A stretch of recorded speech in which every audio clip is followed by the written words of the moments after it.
नमस्कार। आज तारीख 4 सितंबर और वर्कशीट नंबर 27। विषय है रचनात्मक लेखन।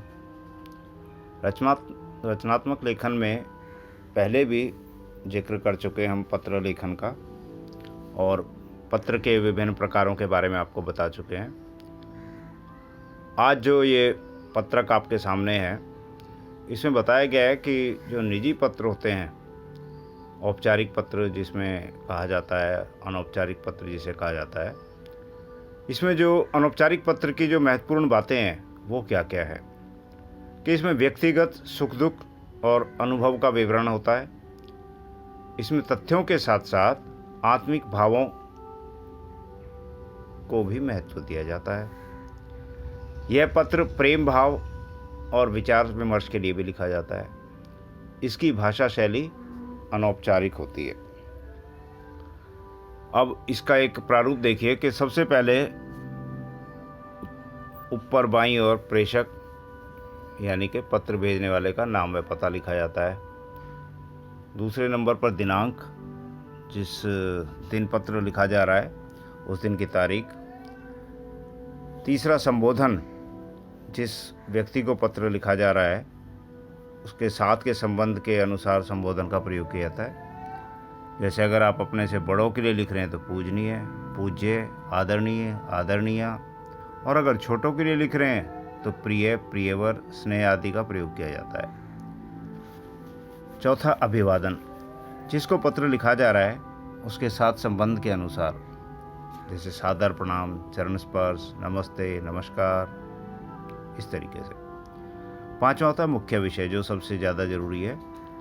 मुख्य विषय को मुख्यतः 3 अनुच्छेदों में विभाजित करते हैं। अनुच्छेद की शुरुआत कुछ इस तरह होनी चाहिए: हम यहाँ कुशल हैं, आशा करता हूँ कि आप भी वहाँ कुशल होंगे। ये ज़्यादातर पुराने लोग जो हैं वो ये चिट्ठियों में लिखते थे, हम सब यहाँ पर कुशलतापूर्वक हैं, आपकी कुशलता ईश्वर से नेक चाहते हैं। ये पैट लाइन होती थी जब हम कभी ये चिट्ठियाँ लिखते थे। दूसरे अनुच्छेद में जिस कारण पत्र लिखा गया है उस बात का उल्लेख किया जाता है। अगर आपने पत्र लिखा है तो उसका कोई कारण रहा होगा, वो बीच में आता है, वो भी बहुत ज़रूरी भाग है उसका।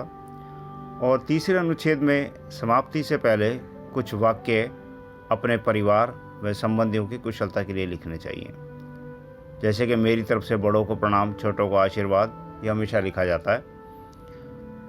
अब इसी में अंत में प्रेषक का संबंध, जैसे आपका पुत्र, आपकी पुत्री, आपकी भतीजी, जिससे आपने चिट्ठी लिखी उससे आपका क्या संबंध है, ये आपने बताना होता है। एक सैंपल भी इसमें दिया हुआ है कि बहन को पत्र लिखकर योगासन करने के लिए प्रेरित कीजिए। वो पत्र आप लिखेंगे, ये तो हुई टेक्स्ट की बात। अब बात करते हैं सीधा चिट्ठी की। पत्र लिखना हमारे जीवन का बहुत आवश्यक भाग है। अब आधुनिक युग में पत्र भेजने का जो रिवाज है वो बहुत कम हो गया है, क्योंकि मोबाइल पर टेक्स्ट मैसेज, टेक्स्ट संदेश, व्हाट्सएप और जितने भी हमारे सोशल मीडिया माध्यम हैं, ये सब उस काम को पूरा कर रहे हैं। लेकिन वो भी एक संदेश है, चिट्ठी का एक भाग ही है। हम उस चिट्ठी को भेजते हैं और वो तुरंत पहुंच जाती है, उसका तुरंत जवाब आ जाता है। आज से बहुत पहले कभी चिट्ठी भेजी जाती थी और ऐसे भी कई इतिहास हैं, सालों सालों बाद वो चिट्ठी वहाँ पर पहुँची। कई बार वो चिट्ठियाँ तब पहुँचती थी जब वो काम हो चुका होता था। किसी मेहमान ने आने की सूचना दी होती थी, मेहमान आकर के भी चला जाता था, तब तक चिट्ठियाँ नहीं पहुँचती थी। तो ये जिक्र करेंगे कभी और। अभी तो जो ये आपने पत्र लेखन में आज की जो वर्कशीट नंबर 27 है, आप इसे कीजिए। इसका हल शाम तक फिर कोई दूसरा वीडियो डाल देंगे। और सुनने में आया कि कुछ दूसरी टाइप का एक व्याकरण के नाम पर भी किसी ने वर्कशीट जारी की थी, जो कि किसी भी एंगल से ठीक नहीं लग रहा था। उसी एक शीट में सारा कुछ संधि विच्छेद डाला हुआ था। अगर ऐसा कोई आपके पास आया है